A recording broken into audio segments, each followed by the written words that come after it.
अब वो समाज को बांटने के लिए सारे कांग्रेसी सारे भाजपा वाले लगे हैं कि SC/ST में बांटो, फिर पिछड़ा वर्ग आयोग बनाओ उसमें बांटो, अल्पसंख्यक आयोग बनाओ उसमें बांटो, फिर उसके बाद फिर जो लोगों को एक चस्का लग गया समाज में, सबसे बड़ी बात है समाज में कि हम गुर्जर भी लेंगे, गुर्जर भी OBC बनेंगे या क्या बनेंगे, जातिवादी व्यवस्था।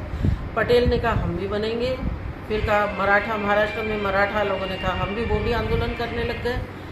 तो ये गुर्जर, जाट, मराठा, पटेल ये सब क्यों उत्पन्न हुए, ये आंदोलन क्यों हुए, इसके बारे में किसी ने गंभीरता से सोचा नहीं, क्योंकि बांटने की बात सब करते हैं।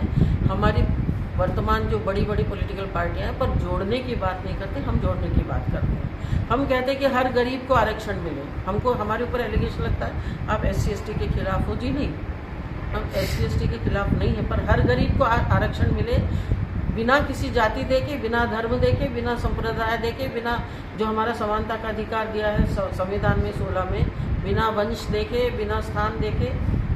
तो समानता के अधिकार को जो बाद में इतना डाइल्यूट कर दिया गया 16 में 4-5 उपधारा 4 में क ख ग घ लगा के, कि उसका कोई मतलब ही नहीं रहा जो वास्तव में समानता की धारा थी। दूसरा, एट्रोसिटी एक्ट में तो ऐसा कानून बना दिया है मोदी जी ने, तो 23 जो अपराध की जगह सामान्य अपराध भी जोड़ दिए हैं, और वो अब हो गए 47। मतलब आपने आँख करके देख लिया, आँख दिखा दी तो वो दिखाई चाहे नहीं दिखाई तो भी उसके ऊपर से आपको जमानत नहीं मिलेगी, आपकी कोई जांच नहीं होगी, आपको तत्काल गिरफ्तार किया जाएगा, आपको तत्काल जेल में डाल दिया जाएगा। और इससे बड़ा 302 के मृत्यु के दंड में भी उसको जमानत, पैरोल मिल सकता है।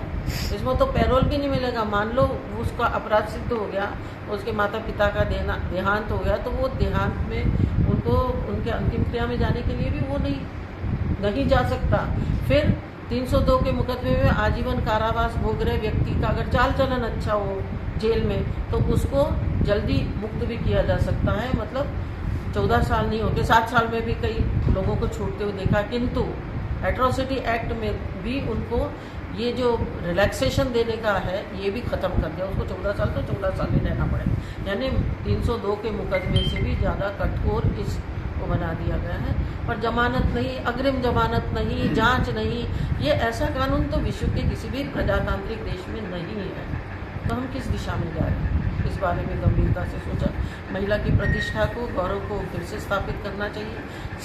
हर एक दिन में 93 से ज़्यादा बलात्कार और रेप हो रहे, उसकी प्रतिष्ठा, बच्चों के लिए कितने बच्चे गुमशुदगी में हैं उनका कोई ध्यान नहीं दे रहा है। सब गश्त लगा रहे हैं, सब पुलिस लगी है, परंतु कठोरता जब तक इस संबंध में नहीं होगा तब तक कुछ भी नहीं हो सकता। एक देश, एक जात, एक कानून होना चाहिए।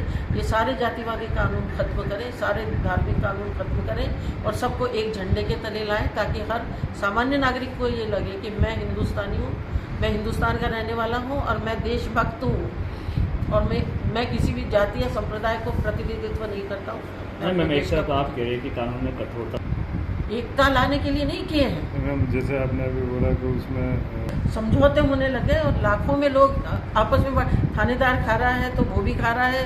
अब ये मतलब प्रशासनिक अधिकारियों के ऊपर नंगी तलवार लटकी हुई है कि अगर आपका अधिकारी कर्मचारी या मातहत अगर SC/ST का है तो वो आपको जेल में डाल देगा। उसने कहा इन्होंने आँख देख के करेगा तो जाओ जेल में। ये कोई कानून नहीं होता है। इससे वर्ग संघर्ष को जन्म होगा, इससे एकता नहीं आएगी, इससे टूटन होगी, इससे बिखराव होगा जो समेट नहीं पाएगा कोई। अच्छा मैम, आपकी पार्टी का उदय कब हुआ और कितनी सीटों पर चुनाव लड़ा था?